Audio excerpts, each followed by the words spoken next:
Topic है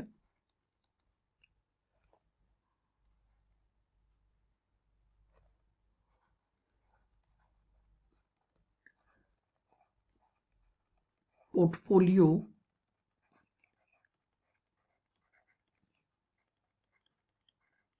evaluation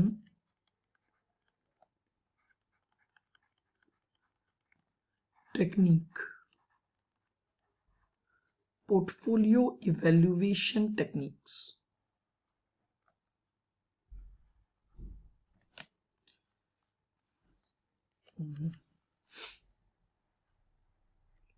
देखिएगा, ये एक पर्सन है मिस्टर ए, ठीक है। मिस्टर ए के पास इन्वेस्टमेंट के लिए कुछ पोर्टफोलियो अवेलेबल है। पोर्टफोलियो 1, पोर्टफोलियो 2, पोर्टफोलियो 3 और पोर्टफोलियो 4, ठीक है। मिस्टर ए जो है वो ये जानना चाहते हैं कि वो अपना जो अमाउंट है वो इन पोर्टफोलियो में इन्वेस्ट करें, या वो ये जानना चाहते हैं कि इनमें से कौन सा पोर्टफोलियो बेस्ट है। तो इसके लिए इन्हें क्या करना पड़ेगा, इनको कुछ इवैल्यूएशन टेक्निक को फॉलो करना पड़ेगा और ये इवैल्यूएट करना पड़ेगा कि इनमें से जो बेस्ट पोर्टफोलियो है वो कौन सा है। लिखेंगे इसमें point number 1,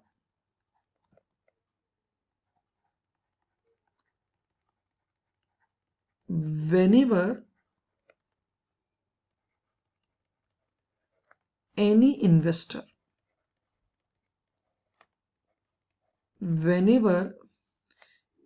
investor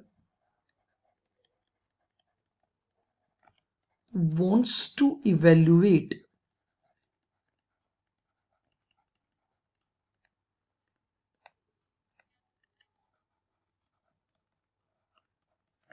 best portfolio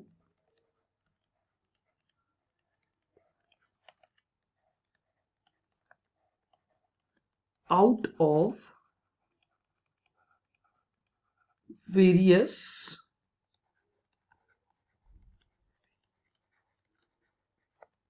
available portfolios,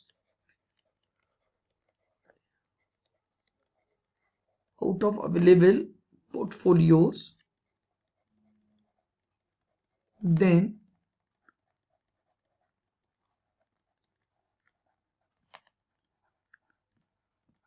investor must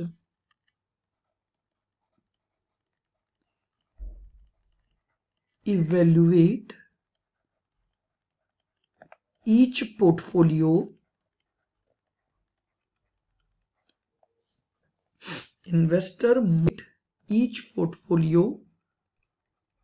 and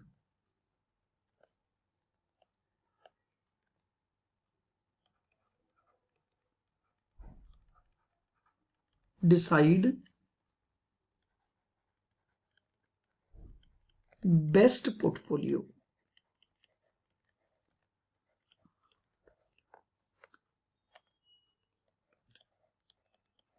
out of them, ठीक है।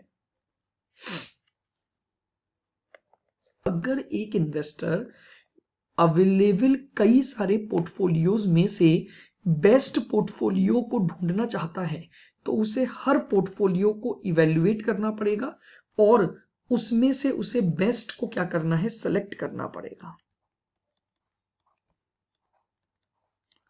फॉर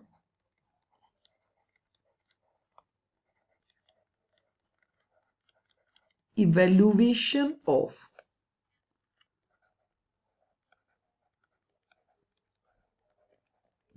portfolio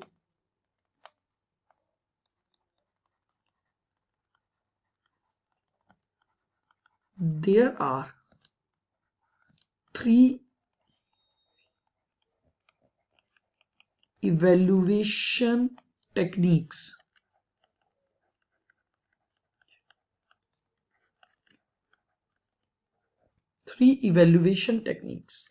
अब आपको अगर पोर्टफोलियो को इवैल्यूएट करना है तो उसकी हमारे पास 3 इवेल्युएशन टेक्निक्स हैं, which are as under.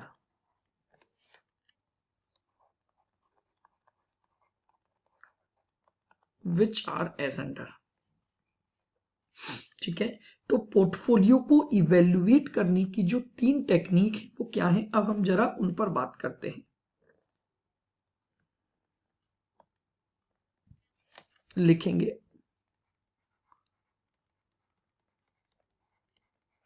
Method 1,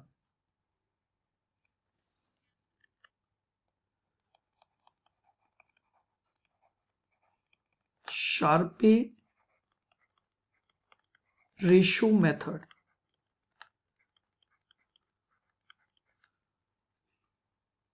Sharpe ratio method हमारी जो फर्स्ट टेक्निक है वो है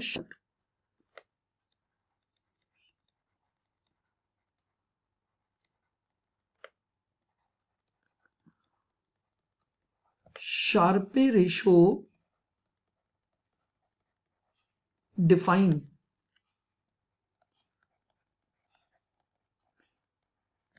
एक्सेस रिटर्न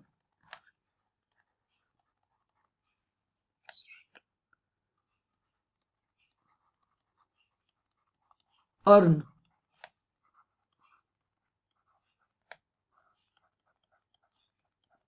पर unit of total risk.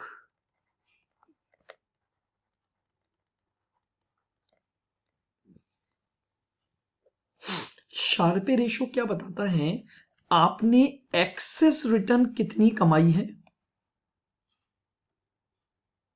Access return किस पर यूनिट ऑफ टोटल रिस्क पर। यानी अगर आप 1 यूनिट के बराबर रिस्क को बियर करते हैं तो उसके बदले आपको वो पोर्टफोलियो या वो सिक्योरिटी कितनी रिटर्न प्रोवाइड करेगी, ये शार्पे रेशो बताता है। How to calculate, how to calculate,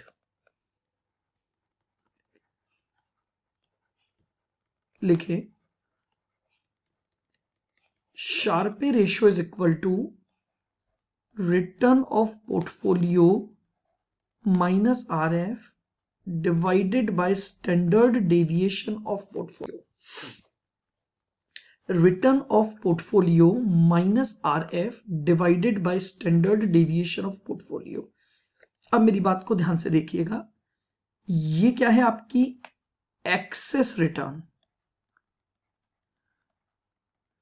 इसे क्या बोला जाता है, एक्सेस रिटर्न। क्यों, बहुत ध्यान से सुनना। देखिए क्या होता है, कोई भी इन्वेस्टर अगर बिना किसी रिस्क के भी अपना इन्वेस्टमेंट करता है तो वो RF के बराबर कमा सकता है। अब वो RF के ऊपर अगर कमाना चाहता है, जिसको कि हम बोल रहे हैं एक्सेस रिटर्न, तो इस रिटर्न को कमाने के लिए उसे कुछ रिस्क उठानी पड़ेगी। मैंने क्या किया है, एक्सेस रिटर्न को डिवाइड किससे कर दिया, टोटल रिस्क से। आप ध्यान से देखिएगा बिल्कुल, यानी मैंने क्या किया है, हर पोर्टफोलियो में पर यूनिट ऑफ रिस्क के लिए हमने क्या निकाल ली, एक्सेस रिटर्न निकाल ली, कि अगर एक इन्वेस्टर 1 यूनिट की रिस्क उठाता है तो उसके द्वारा वो क्या एक्सेस रिटर्न कमाएगा। तो RP यानी रिटर्न ऑफ पोर्टफोलियो, RF यानी risk free rate of return, और स्टैंडर्ड डेविएशन ऑफ पोर्टफोलियो का मतलब रिस्क ऑफ द पोर्टफोलियो। तो इससे हमारे पास क्या आ जाएगा, शार्पे रेशो आ जाएगा।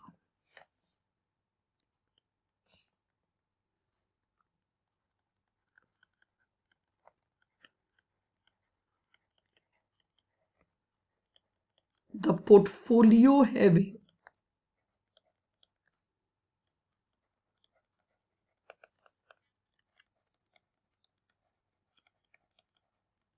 higher Sharpe ratio,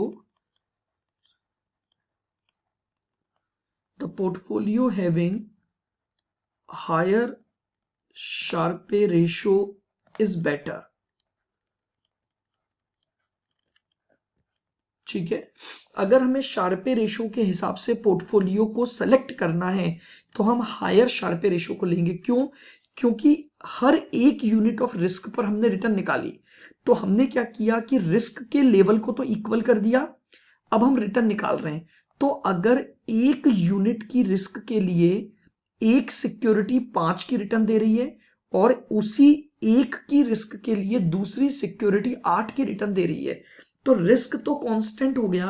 तो जो सिक्योरिटी हमें ज्यादा रिटर्न प्रोवाइड करेगी हम उस सिक्योरिटी को क्या करेंगे, सेलेक्ट कर लेंगे। If ranks are to be given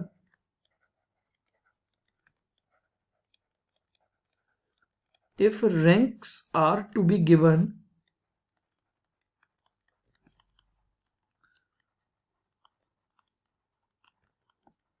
on the basis of Sharpe ratio,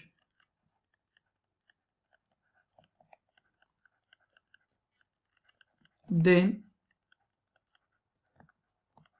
first rank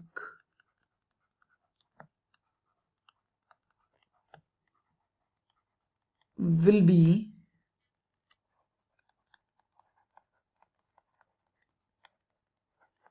given to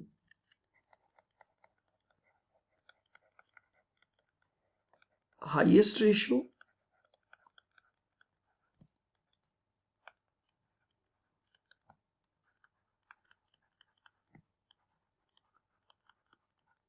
second rank to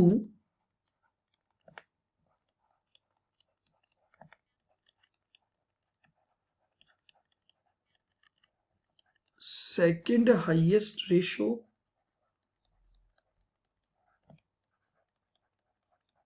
and so on.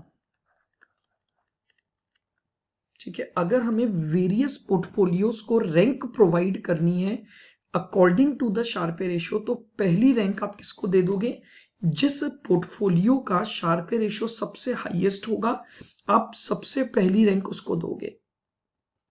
फिर सेकंड हाईएस्ट वाले को second rank and so on. लिख लीजिए यहां तक।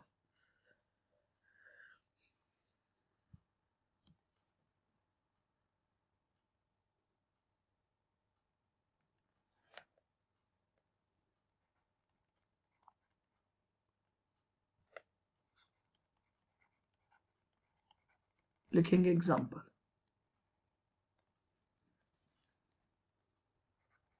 पोर्टफोलियो 1 और portfolio 2।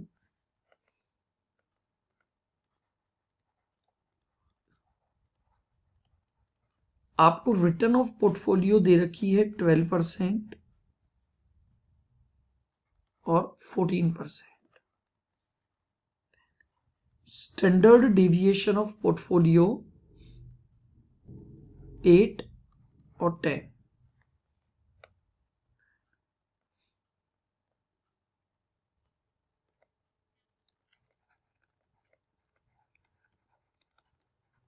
Calculate Sharpe ratio if RF is equal to 6%. Calculate Sharpe ratio if RF is equal to 6%.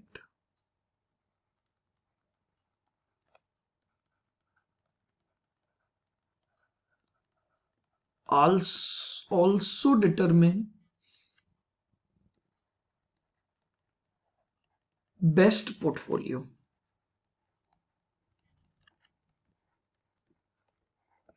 Sharpe ratio calculate करना है और यह बताना है कि इन दोनों पोर्टफोलियो में से बेस्ट कौन सा है।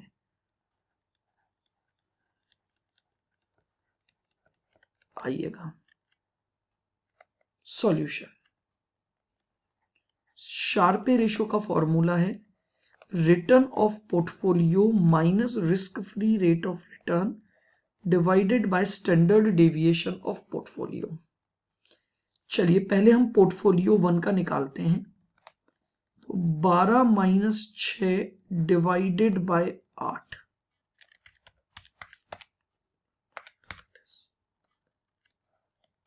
0.75। और पोर्टफोलियो 2 के लिए 14 minus 6 divided by 10, 14 minus 6 divide by 10 that is 0.8। ठीक है, तो ये हमारे पास पोर्टफोलियो 1 का शार्पे रेशो आ गया और ये पोर्टफोलियो 2 का शार्पे रेशो आ गया। बेस्ट कौन सा है? लिखें decision.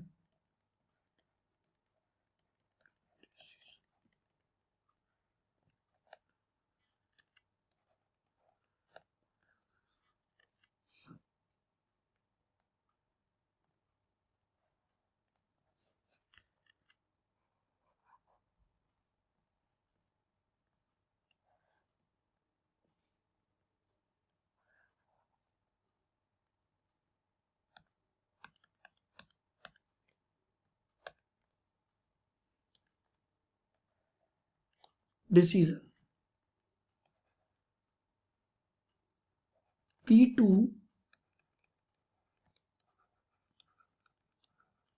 is best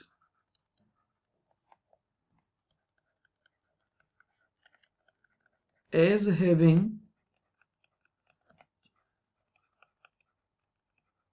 higher Sharpe ratio.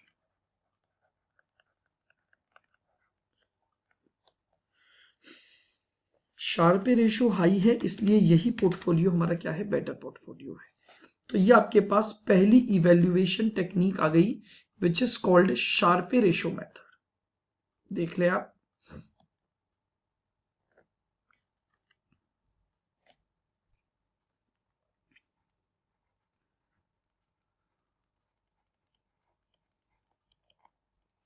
Method 2 Treynor ratio.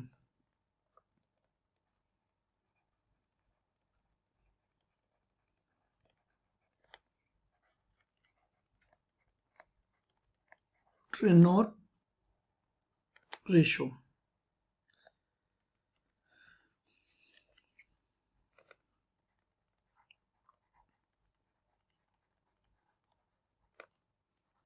Treynor ratio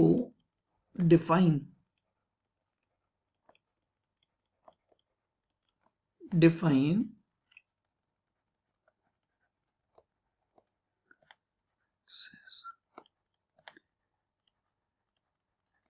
excess return earn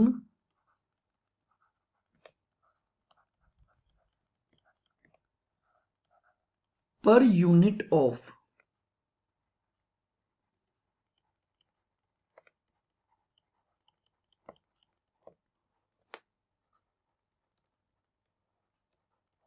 systematic risk. ठीक है, तो ये जो रेशियो है ये क्या डिफाइन करता है? ये भी बताता है कि एक्सेस रिटर्न आप कितनी कमाओगे, लेकिन ये जो बेस काम में लेता है वो टोटल रिस्क नहीं, ये केवल और केवल सिस्टमेटिक रिस्क पर बात करता है।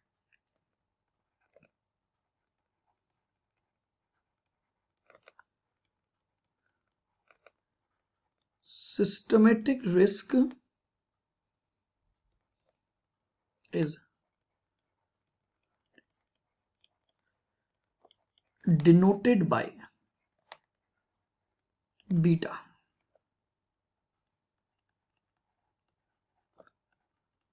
How to calculate?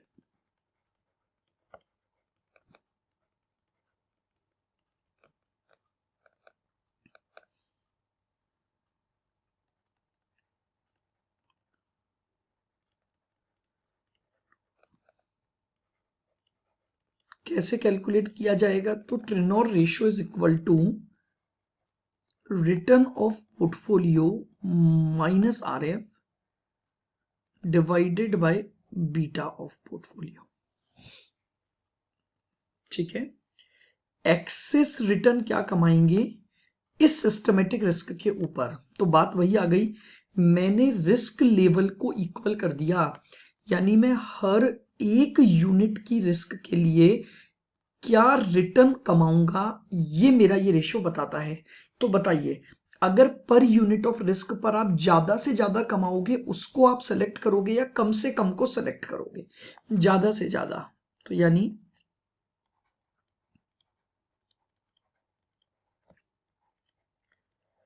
portfolio having higher portfolio having higher tenor ratio must be selected।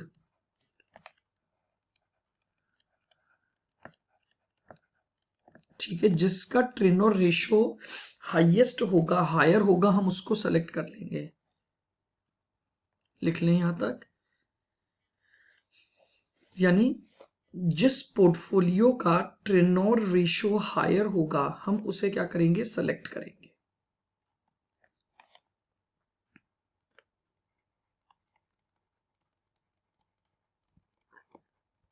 whenever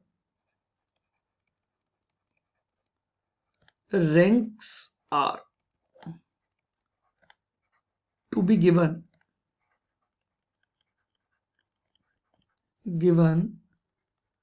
to various portfolios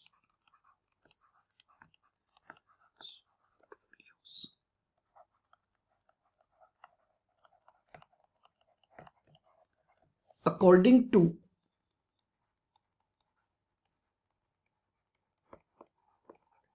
tenor ratio,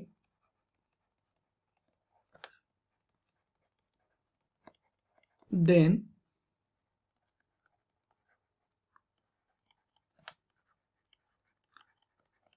first rank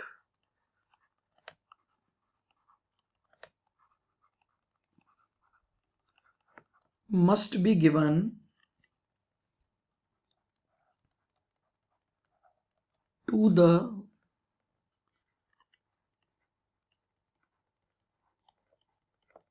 portfolio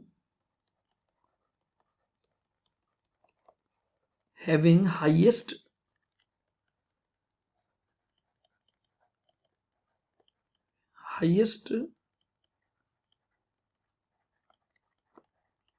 tenor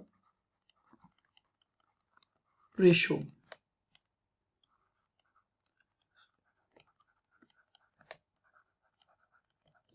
second rank to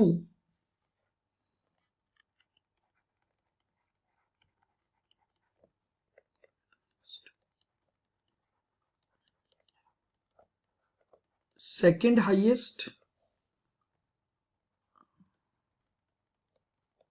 ratio and so on. ये लीजिए, यानी अगर आपके पास कई सारे portfolio given है और आपको ट्रेनोर रेशो के बेस पर अगर आपको क्या करनी है, रैंकिंग प्रोवाइड करनी है, तो आप फर्स्ट रैंक किसको दोगे, जिसका ट्रेनोर रेशो सबसे हाईएस्ट होगा, फिर सेकंड रैंक सेकंड हाईएस्ट को, एंड सो ऑन। इस तरीके से आप क्या करोगे, रैंकिंग प्रोवाइड कर दोगे। बोलिए, क्लियर है? बिल्कुल। तो ये हमारे पास पोर्टफोलियो को इवेल्युएट करने की दूसरी टेक्निक हो गई, ट्रेनोर रेशियो, जो कि सिस्टमेटिक रिस्क के आधार पर पोर्टफोलियो के सिलेक्शन को बताता है। आइएगा आगे बढ़ते हैं। लिख लिया सबने?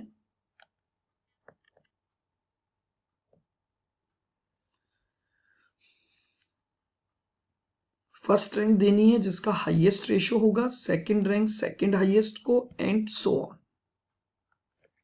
लिखेंगे आगे,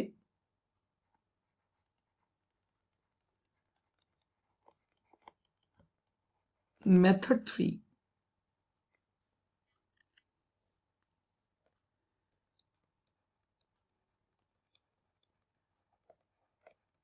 Jensen alpha method.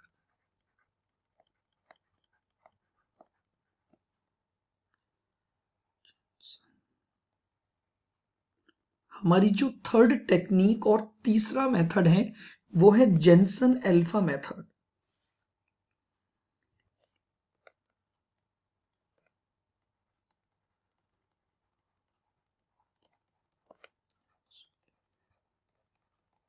Jensen alpha is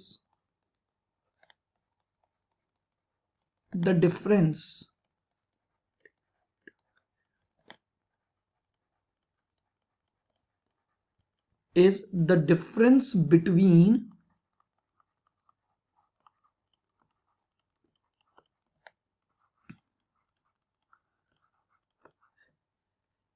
between actual return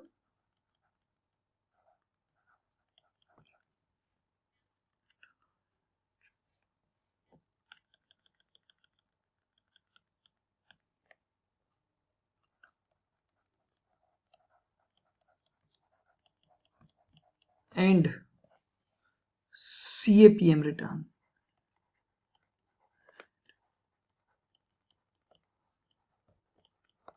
And CAPM return.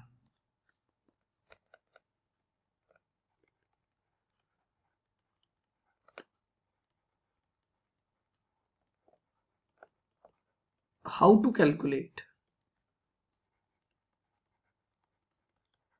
तो alpha is equal to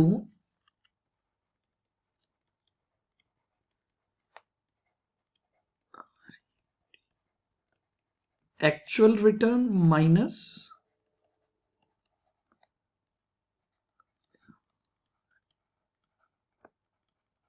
CAPM return. ये हमारा अल्फा का फॉर्मूला हो जाएगा, actual return minus CAPM return.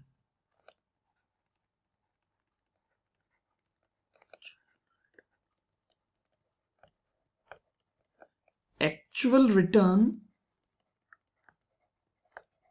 Can be, अब जो एक्चुअल रिटर्न है वो हो सकती है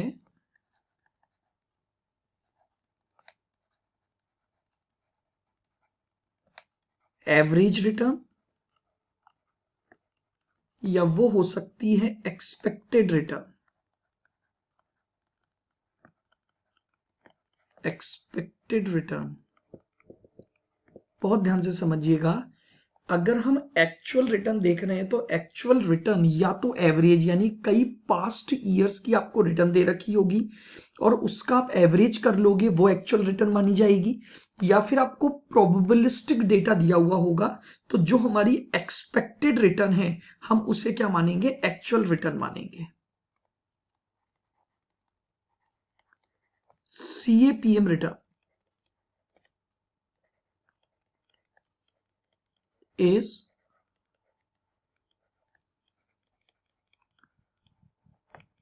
also known as fair return, also known as fair return of security और पोर्टफोलियो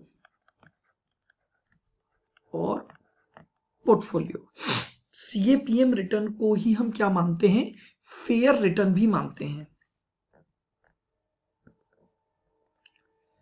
लिख लीजिए, अल्फा की वैल्यू निकलती है actual return minus CAPM return.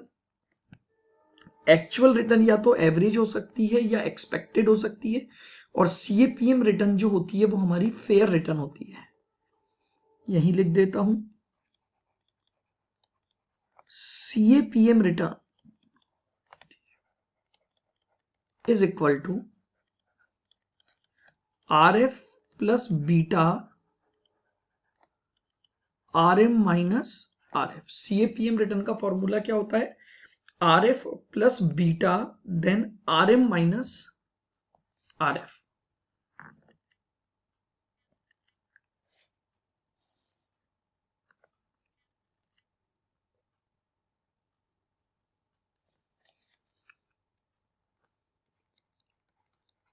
लिखेंगे the portfolio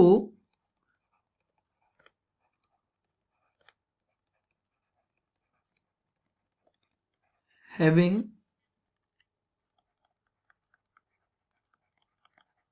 highest positive alpha, the portfolio having highest positive alpha should be selected. Should be selected. ठीक है, आप पीछे पर वापस देख लीजिए। यह हमारा तीसरा मेथड है Jensen alpha method.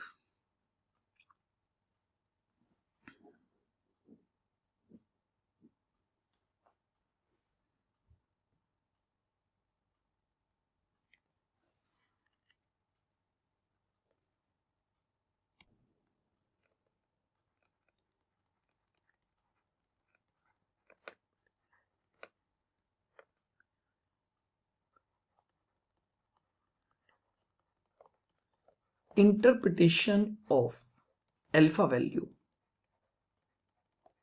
of alpha value। देखिएगा, जो अल्फा वैल्यू हमने निकाली है उसका इंटरप्रिटेशन कैसे होगा। ए positive alpha,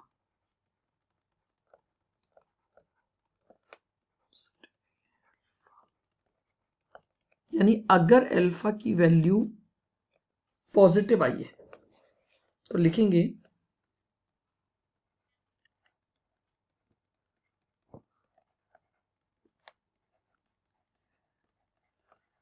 positive alpha indicate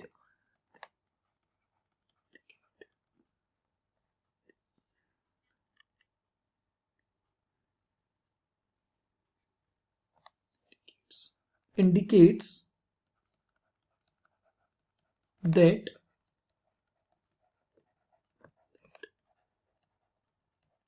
actual return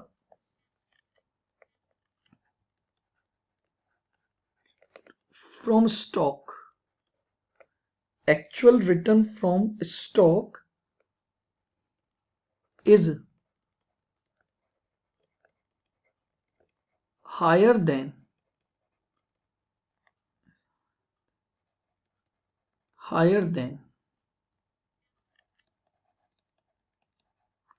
fair return। What does it mean? According to the market scenario इस स्टॉक की ये रिटर्न बननी चाहिए, लेकिन ये स्टॉक इंडिकेट कर रहा है कि हमारी जो एक्चुअल रिटर्न है वो बहुत ज्यादा है। तो बताइए क्या मतलब हो जाएगा। तो लिखेंगे hence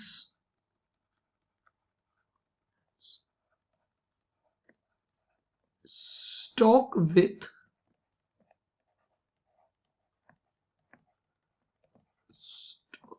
positive alpha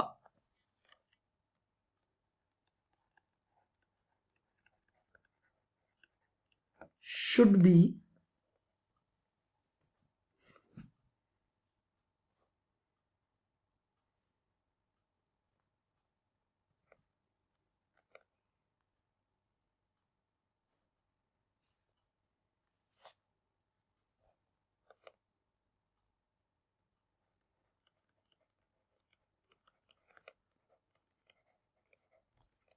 considered as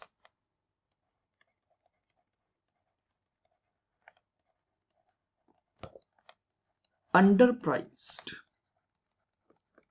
and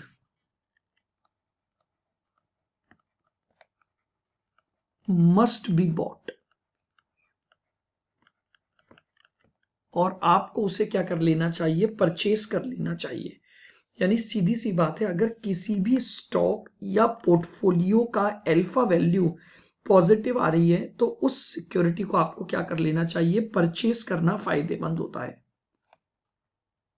underline कर देंगे मस्ट बी बॉट। आपको उस सिक्योरिटी को खरीदना चाहिए। क्लियर बिल्कुल। अब हम बात करते हैं नेगेटिव अल्फा। लिखेंगे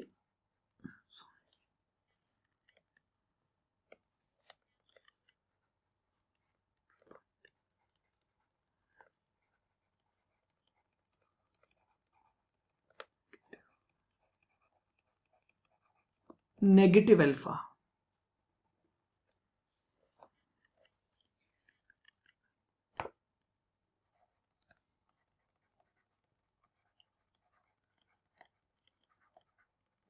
A negative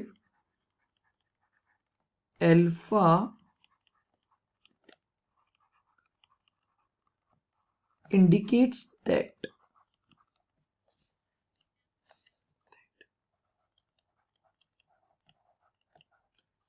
actual return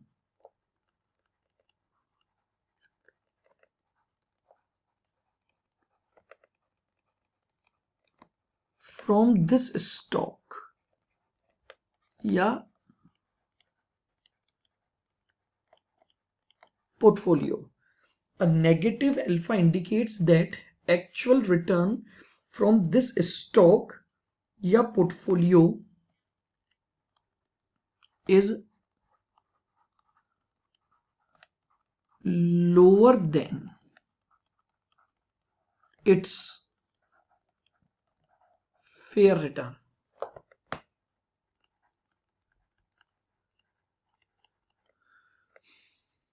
यानी जितना हम ये मानते हैं कि इस सिक्योरिटी से इतनी फेयर रिटर्न मिलनी चाहिए, बट हमारी जो एक्चुअल रिटर्न है वो इससे कम है। हेंस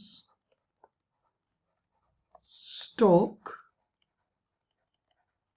या portfolio having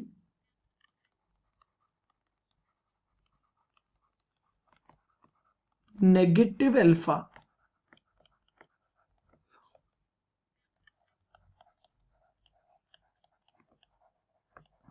should be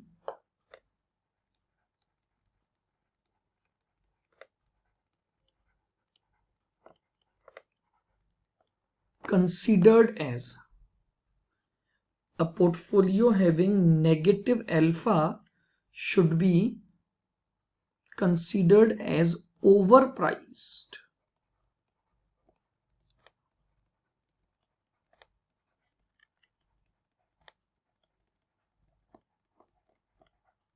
and hence